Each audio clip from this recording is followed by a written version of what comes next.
7 enfants morts, 16 autres blessés. C'est le bilan d'une tuerie qui a eu lieu le samedi 24 octobre 2020 dans une école dans la ville de Kumba, région du Sud-Ouest. Ce massacre a été attribué au groupe séparatiste et a provoqué une vague d'indignation à travers le pays. Madame, Monsieur, bienvenue au Recap.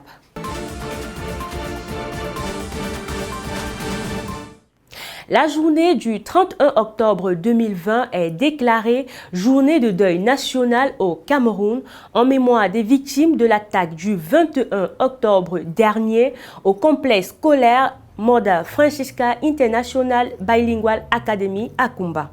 Les drapeaux seront donc en berne toute cette journée sur toute l'étendue du territoire camerounais. Notons que cette journée arrive 7 jours après le drame. Revenons sur ces événements du 24 octobre 2020. Des hommes armés ont fait irruption le samedi 24 octobre 2020 au complexe scolaire Mother Francisca International Bilingual Academy de Kumba et ont attaqué des enfants. Le bilan fait donc état de 7 enfants morts âgés de 9 à 12 ans et 16 autres blessés. La nouvelle est très vite devenue virale sur les réseaux sociaux ce samedi 24 octobre.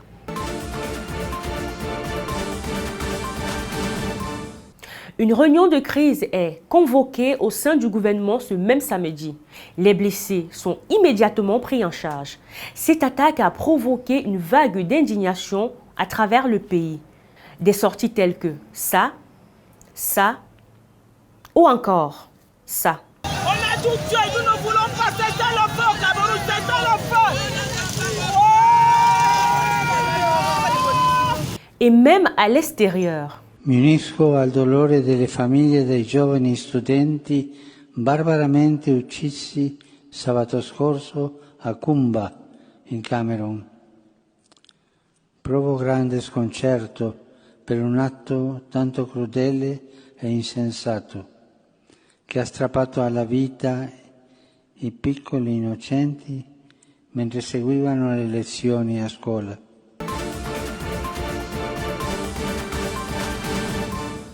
Mais jusqu'à dimanche, aucune réaction du président de la République, son Excellence Paul Biya.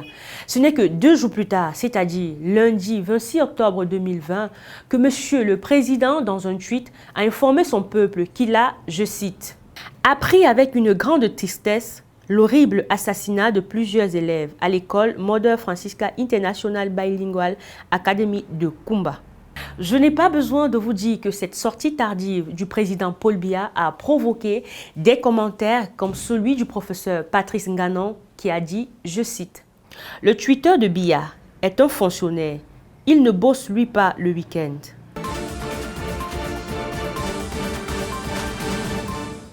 Le 27 octobre 2020, dans les villes de Tiko, Limbe et Moutenguene, les groupes séparatistes ont fait répandre une menace d'attaque. Toute la région du Sud-Ouest était donc en alerte. Les élèves ont dû quitter les salles de classe de manière précipitée. Regardez.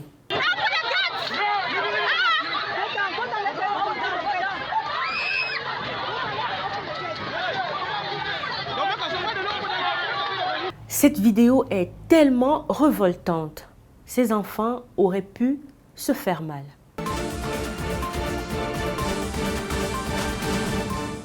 Le gouvernement camerounais a annoncé la mort de l'un des principaux membres du commando du massacre de Kumba.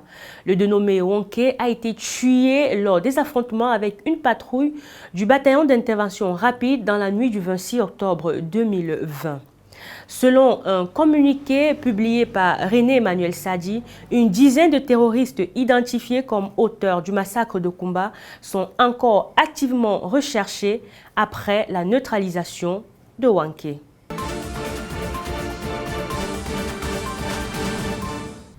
C'est il y a plus de 48 heures qu'une délégation interministérielle s'est rendue dans la région du Sud-Ouest pour apporter le réconfort du président de la République aux familles des victimes. Celle-ci était conduite par Paula Tangandji et a reçu un accueil particulier. Regardez ça. Chief von Mokete is here today, the paramount chief, because God says he will be the paramount chief.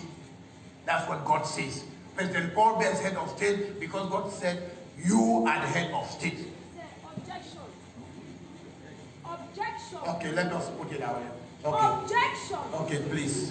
Say, let me tell you something that you don't know. You may fight for all the, you may cause everything, but nobody can fight God. Nobody can fight God. You can stand in the midst of everybody. You can stand before this court and you speak everything. But I want to make sure to show that there is a God in heaven. That's what everybody. That's God. And the Bible said that. He said that if you turn back to see today.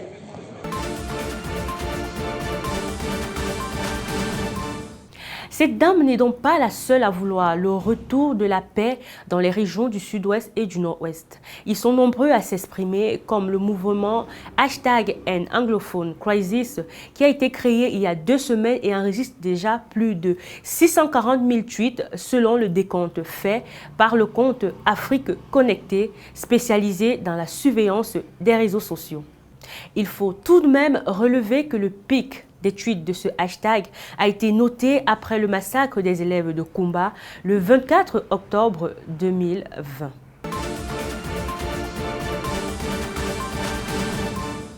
Le secteur culturel est mouvementé depuis les attaques de Kumba du 24 octobre 2020. Les artistes camerounais ont fait preuve de solidarité à travers les messages qu'ils ont postés sur leurs différentes pages sur les réseaux sociaux.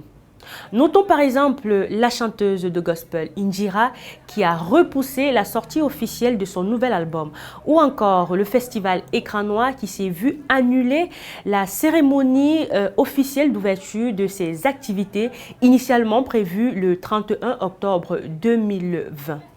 À Douala, une grande rencontre d'artistes a eu lieu et les auteurs culturels ont échangé sur la marche à suivre face à la guerre que le pays traverse.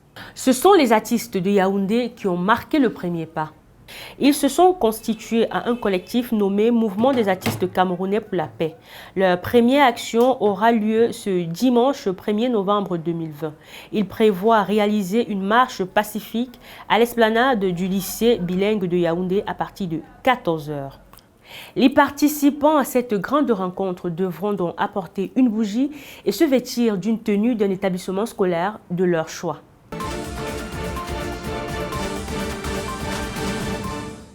C'est la fin de ce recap essentiellement consacré à l'attaque de Kumba. Nous allons allumer une bougie en mémoire des victimes de ce drame. Partir, c'est mourir un peu. Partir, c'est mourir un peu. Mais s'en aller pour chercher Dieu, c'est trouver la vie. À bientôt.